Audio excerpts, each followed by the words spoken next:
আমাদের দেশে কিছু মানুষ আছে, স্ত্রীরা যত ভালো কাজই করুক স্ত্রীদেরকে 4 পয়সা দিয়েও দাম দিতে চায় না। এবার খোটা দিয়া কয় তোর মতো নেই আমিও পারি, কথা কয় না। এই আমার বন্ধুগণ, আমার ভাইরা, এরকম এক নাস্তিক তার বউরে কয়ে ফেলাইছে যে তোর এই ছাতা মাতার কাম আমিও পারি। তো ডাক দিয়ে কয় তাহলে আমার মতন পেটে বাচ্চা লুয়ে দেখো। এই বেটা বেটির দোয়া একদিন কবুল হয়ে গেছে গা। যারা বিতে বিতে মহিলা হাসবার চায় আর বাইরে পুরুষ থাকবার চায়, অগলে এই কথাটা কইতেছি। কমন যুবক ভাইরা কথা বলো। হ্যাঁ, এবার আস্তে করে একদিন তো বেটার কপালে লেগে গেছে গা দুর্গতি, শরীর খারাপ, বইলে উঠলে চক্ষু আন্দার দেহে, প্রেসার নাই নেই বা হাসপাতালে গেছে। ডাক্তার ডাক দিয়ে কইতেছে মিয়া ভাই এমন সময় আইছেন, আজকে পরীক্ষা করে রিপোর্ট দিবার পারব না, কালকার নয়া করে পরীক্ষা করুন। আপনি আওয়ার সময় আপনার নিজের 1 বোতল প্রেসার লইয়া আইন আর 1 বোতল রক্ত লইয়া আইন। এই বেটায় বাইক গেছে, বেটি জিগাইছে, বউ জিগাইছে কি হইল, ডাক্তার কি কইছে? ডাক্তার কইছে তেমন কিছু না, কালকা কইব রিপোর্ট টিপোর্ট দিব, তবে কালকা যাওয়ার সময় 1 বোতল পেশাব লয়ে যাবের কইছে আর 1 বোতল রক্ত লয়ে যাবের কইছে। তো বউ কইতেছে এতে সমস্যা কি, যা পেশাব বইরে থুয়ে দাও গা। বাথরুমে গেছে, খুব শোনেন, ভালো করে শোনেন, বাথরুমে যাইয়া নিজের পেশাব 1 বোতল পেশাব পড়ছে আর রক্ত দিব কালকা। পেশাব বইরাই না, বোতল বইরা শিশি বইরা বাইরে বউরে ডাক দেখা, এই যে ছুঁয়ে দে। বউ ডাক দিয়ে কয় যেইভাবে কইবার লইছেন এটা আহামরি কোনো জিনিস নিয়ে যে শোকেসের ভিতরে হান্দায় তো না, এটা একটা সামান্য আপনার পেশাব দেখ থুইবার জন কইছেন থুয়ে দি। তো ডাক দিয়ে কয় থুইস বুঝা থুইস, পরে টর না যান, এই শীতের রাইতে ঘন ঘন কুলবা পারো না। বেটি করছে কি চকির পায়ের লগে থুয়ে দিছে। রাত করে স্বামীর দরদে যখন মশারি টাঙ্গাইবার গেছে, মিয়া পায়ের বুতা লেগে তো গেছে বোতল কাই তুইয়া গেছে গা পেশাব পইরা। এইবার এই বেটি ডাক দিয়ে কয় হায় হা ইটি কি হইল, আমার জামাইয়ের যে মেজাজ খাটাইছে, মেজাজ বালা কথা কইল চিন্তা যায়, আবার যদি কই ও অমুকের আব্বু নতুন করে পেশাব করে আনো, আমার থাবড়ার মাইর অভাবে ব্যাপারে জায়গাটা মুতই তো মুতুই লইল, আমি বিপতর বইরা মুতে ছুঁয়ে দিই।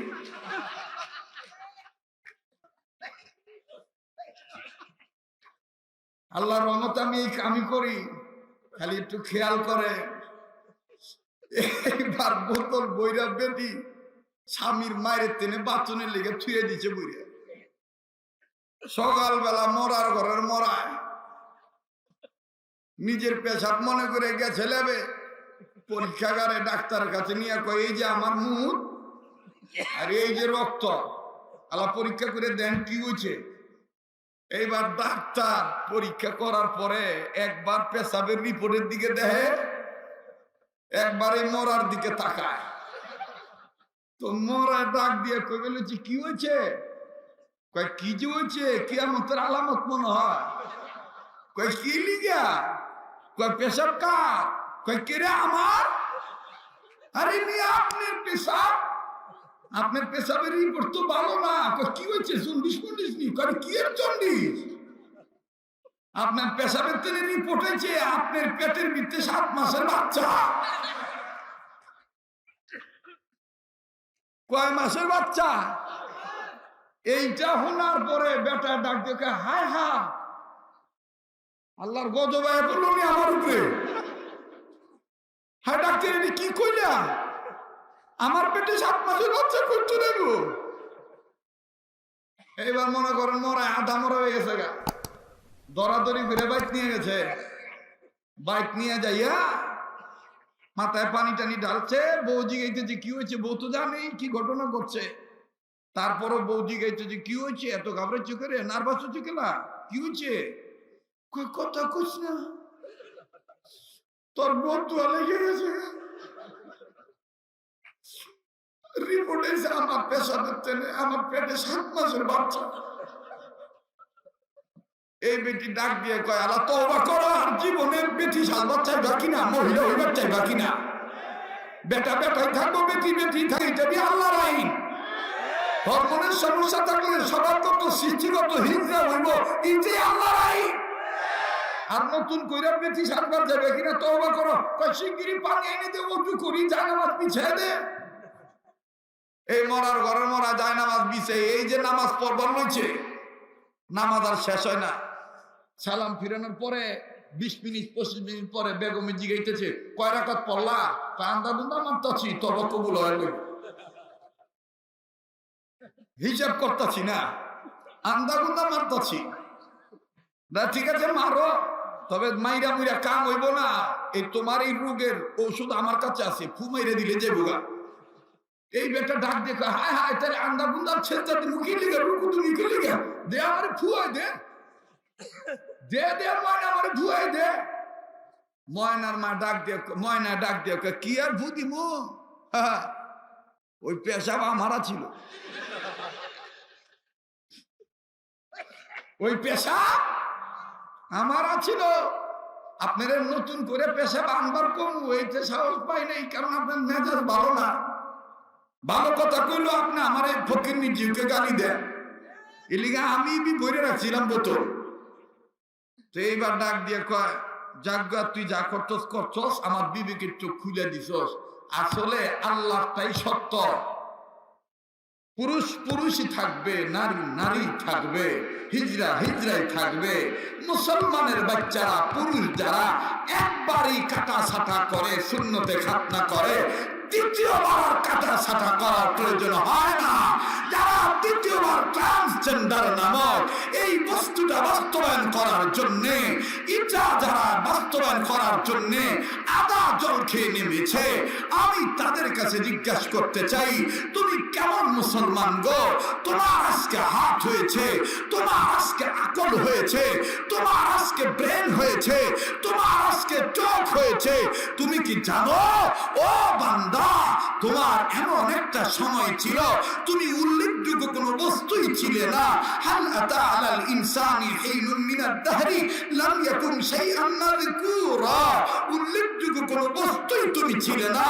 আমার আল্লাহ তোমাকে বস্তুতে রূপান্তরিত করেছে তোমার আমার মা বাবার মাধ্যমে, আল্লাহ তার দয়ার মাধ্যমে। কথা বলেন ঠিক কিনা? বাপমা রুসিলায় আল্লাহ পাক তোমাকে আমাকে ছোট্ট বস্তু থেকে বড় আকারে আকারে কত সুন্দর হাত দিল, দৃশ্যবলী দেখার জন্য আল্লাহ আঁখি দিল। আল্লাহ বলেন, আলাম নাজআল লাহু আইনাইন, এই চোখ আমার দেওয়া, ওয়া লিসান ওয়া শাফাতাইন, এই লিসান আমার দেওয়া।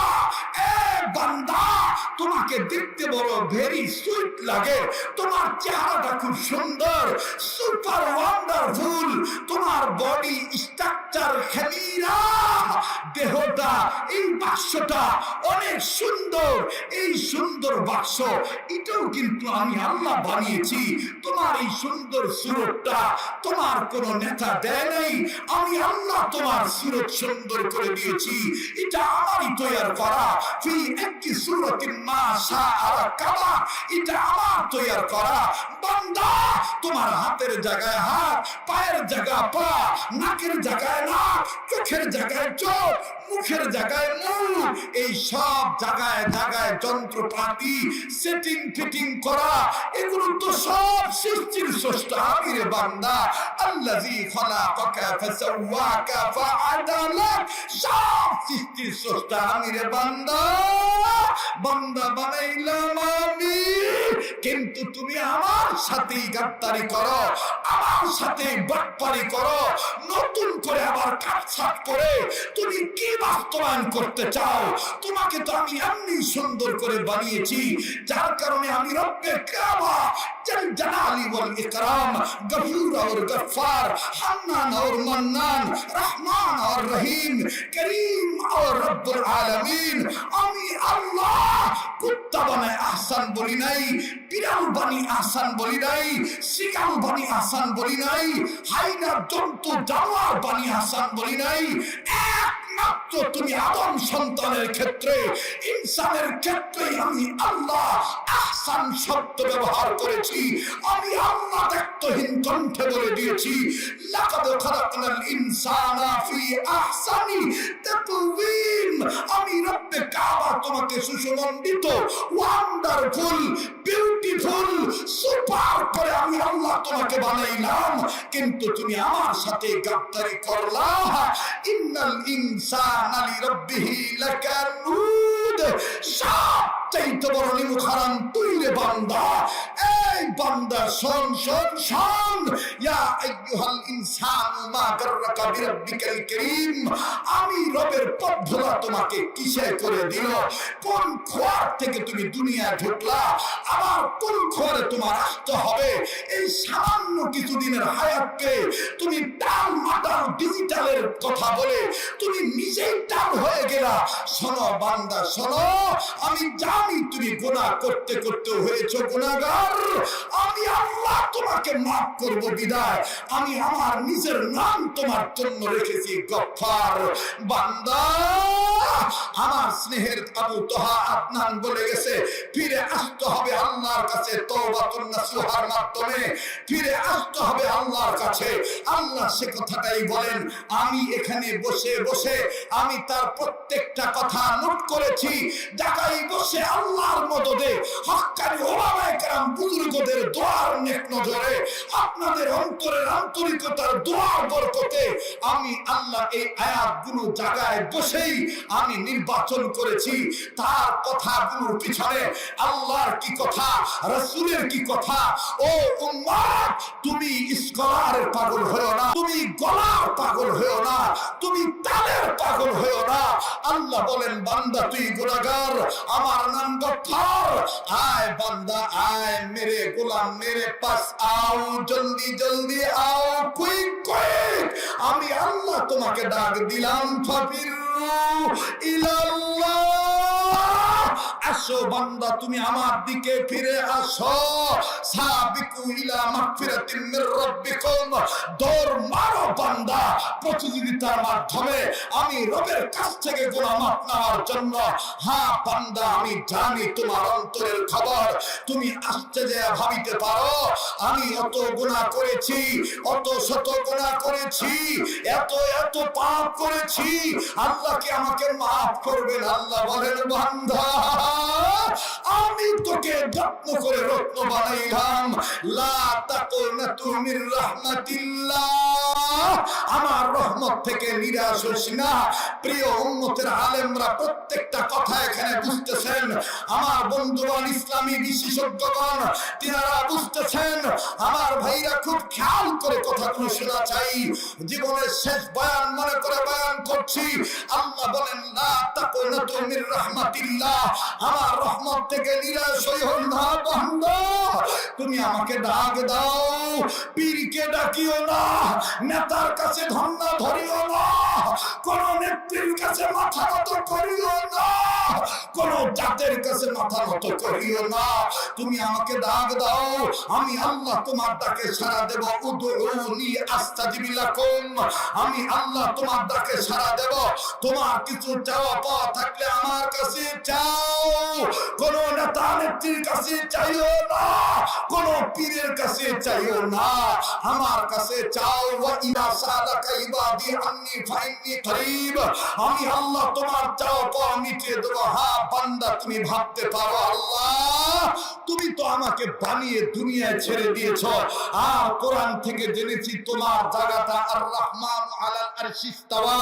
তোমার জায়গাটা অনেক উপরে, আরশের উপরে তোমার জায়গা। আল্লাহ, তাহলে তো তুমি আমার থেকে অনেক দূরে। আল্লাহ বলে, না না না বান্দা না, আমি আল্লাহ তোর যতটা কাছে, তোর মাও তোর কাছে নাই, তোর বাবাও তোর কাছে নাই, তোর পীর তোর নেতা নেত্রী তোর এত কাছে নাই, ভাই বোন আত্মীয় স্বজন আস্থা ভাজন স্নেহ ভাজন শ্রদ্ধা ভাজন আপন জন পড়োশী প্রতিবেশী কেউ তোর এত কাছে নাই। আমি আল্লাহ তোর যতটা কাছে, নাহনু আকরাবু ইলাইহি মিন হাবলিল ওয়ারিদ, আমি আল্লাহ তাআলা তোর ঘাড়ের রগের চাইতো আমি আল্লাহ নিকটে। তুই আমাকে ডাক দে, আমি আল্লাহ তোকে মাফ করে দেব। মুহতারাম হাজিরিন, এই ওয়াকআফ সরকারি বাসভবন জামে মসজিদের কমিটির উদ্যোগের মাহফিলে উম্মতের হক্কানি আলেমদের মজমায় এসে কে কোন ধরনার, কে কোন পীরের মুরিদ, কে কোন দল করেন, আমি দল মত নির্বিশেষে সবাইকে ঐক্যবদ্ধ এক প্ল্যাটফর্মে আসার জন্য আপনি একটা দায়ী হয়ে আমি আপনাদেরকে বিনয়ের সহিত বলবো, যদি বিশ্বাস করে থাকেন এ জবানটা আল্লাহর দেওয়া, তাহলে আল্লাহ দেওয়া জবান নিয়ে আল্লাহ আসমানের নিচে আল্লাহর জমিনের উপরে রাম বামকে ভয় না করে গুনাহ মাফ চাওয়ার জন্য চিৎকার